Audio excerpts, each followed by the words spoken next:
Okay, it is Tuesday. Tuesday, November 19th, 2024.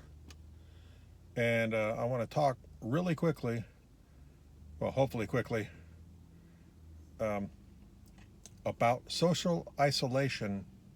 And because I'm seeing all this stuff in the news and on the internet now, where certain groups of people, specifically Democrat voters, are now telling everybody to um, you know, cut their family members and their friends out of their lives who may or may not have voted for Trump, and to not, feel free to not go to family get-togethers, and I mean now people are getting divorced because somebody, because one person voted for Trump and their spouse voted for Kamala Harris, and you got these people on the internet telling people to divorce their husbands and break up with their boyfriends, or vice versa. I guess there are probably guys out there doing that too. You know, breaking up with friends and family, disowning family, and all that, simply over politics. And what they're basically encouraging is social isolation and cutting everybody out of your life simply over politics. Now, I do believe, of course, that certain types of people you should let go from your life. And as I said about vetting the people you bring into your life, and if people treat you like crap and all that, if people are abusive, definitely cut them out of your life. And the faster you do that, the better. People who can get you into trouble or cause you simply by association, with criminal activities or any of this other stuff. Yeah, there is a time to cut people out of your life, and certain types of people. But I think they're going too far when these people are getting on here telling people to not go to family get-togethers, don't go to holiday get-togethers this year. Divorce your husbands and break up with your boyfriends and all this and that, simply because they might have voted for Trump. And I would strongly suggest against that, and more specifically, social isolation, because you will ultimately regret that later on. And the one thing you can't get back is you can't get back time. You can get money back. You can, there's all sorts of things that you can recover. But the one thing you can't get back is time. So if you're cutting people out of your life simply because you can't stand the thought of going to your Thanksgiving dinner with your family because one or more of your family members voted for Trump or for Kamala Harris, and you just can't be around people who would vote a certain way, breaking up your family and disowning each other,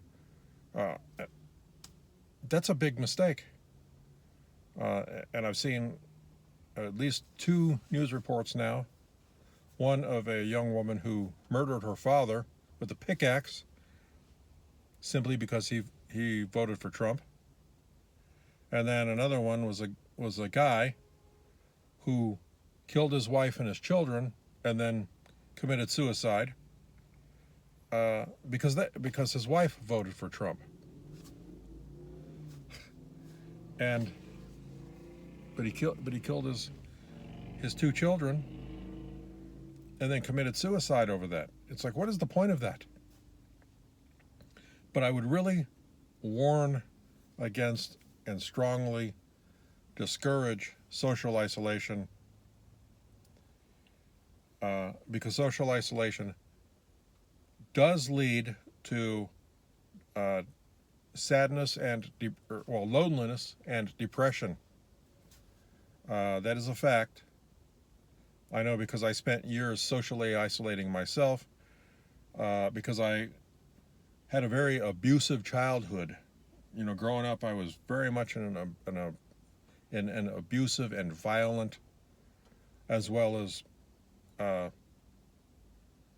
psychologically and emotionally abusive environment.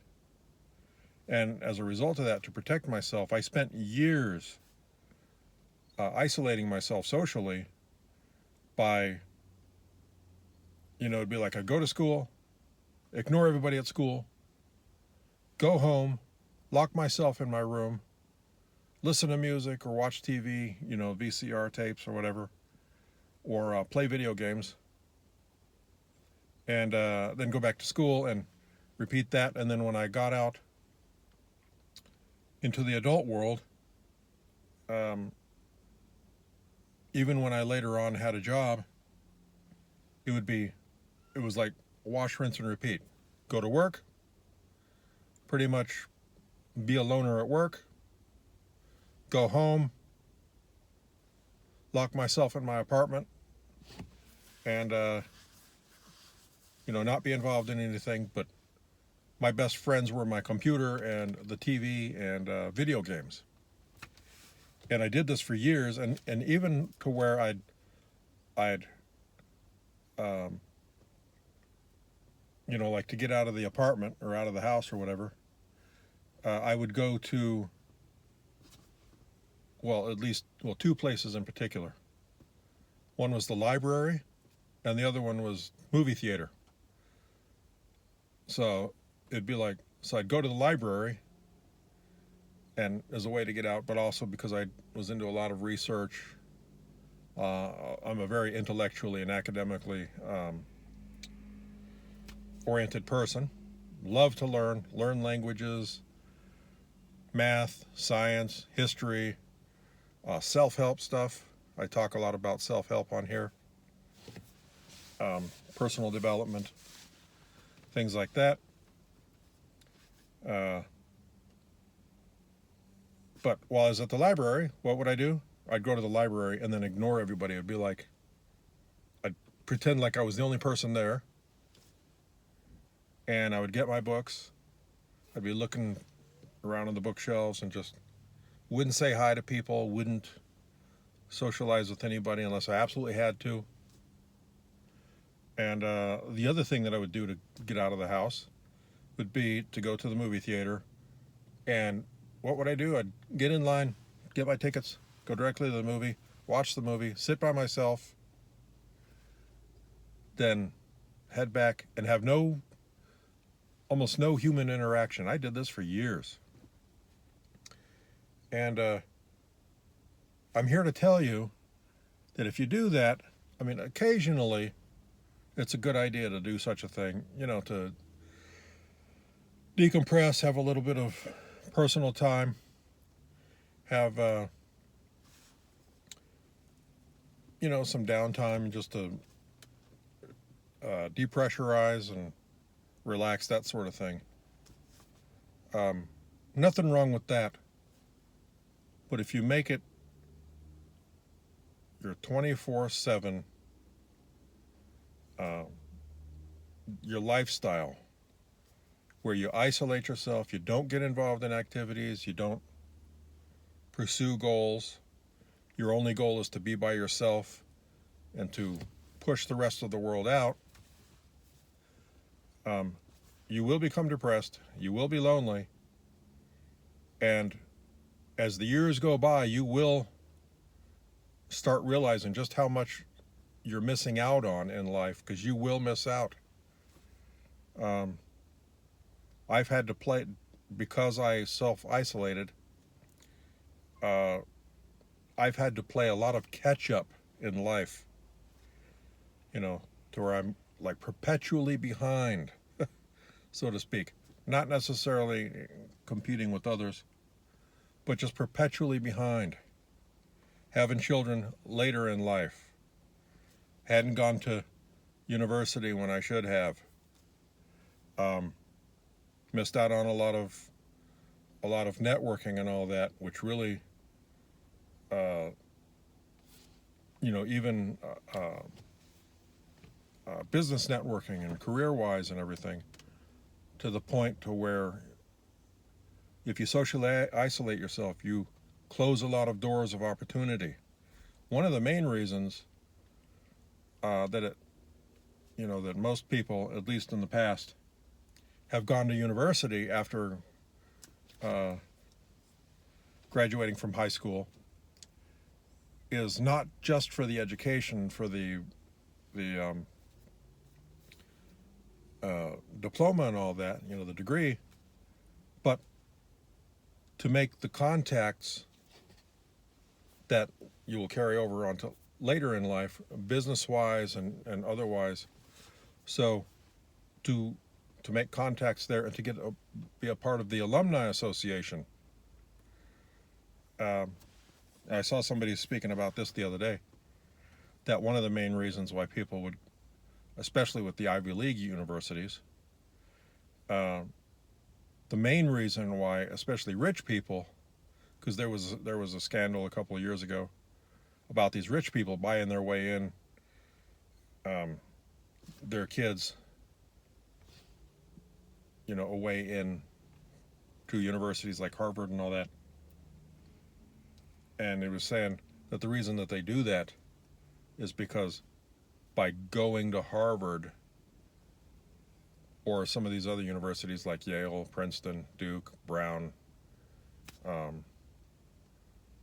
Dartmouth and all that, it's to make the connections and become part of the alumni association with other people.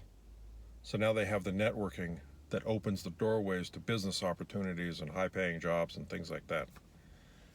And so, and believe me, I know about the temptation to socially isolate,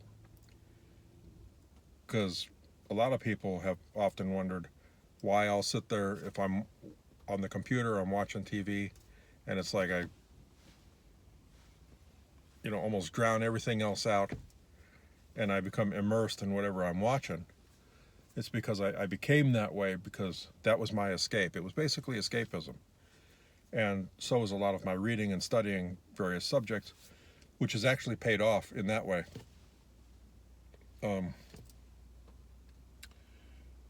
Well, anyways, just saw this supercar going by. It's like cool. But yeah, so socially isolating is not a good idea. Everybody needs to take a break once in a while, but I would strongly suggest against that. These people are out here telling people to cut their family members and friends out. But really, don't follow that advice. You will regret it later on. And the one thing you cannot get back is time. And you don't want to wake up years later and realize just how much you missed out on in life and the opportunities that you rejected yourself from by closing everybody else out and cutting off all ties with other people who can actually help you. And so one of the reasons why I got back into university and I made sure to graduate with honors was because I wanted to make sure that I was basically making up for a regret that I had that I hadn't gone earlier. And I wanted to attend the graduation ceremony that I missed out on the first time, and to walk and get my degree and all that. And so if you socially isolate, you will miss out on a lot in life. You will regret the decision to do that. And if you decide later on that you've got these regrets and you want to make up for them, now you're playing catch up. And so just take it from somebody who's gone down that road. It's not a good idea. And socially isolating yourself from friends and family members and breaking up your relationships, like with your significant other, your spouse, or say a boyfriend or girlfriend and all that, simply over an election is just the dumbest thing ever. Don't do it. You will ruin your life. And so that's just my 2 cents on that, and a word of wise to people who may be heading down that path. It is a mistake. And,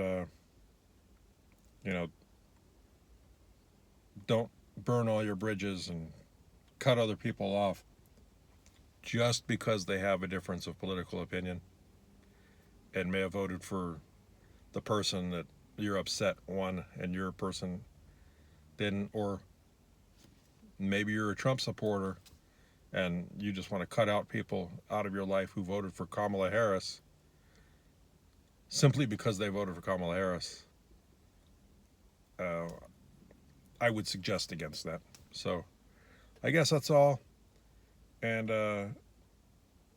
live long and prosper, and don't social isolate yourself.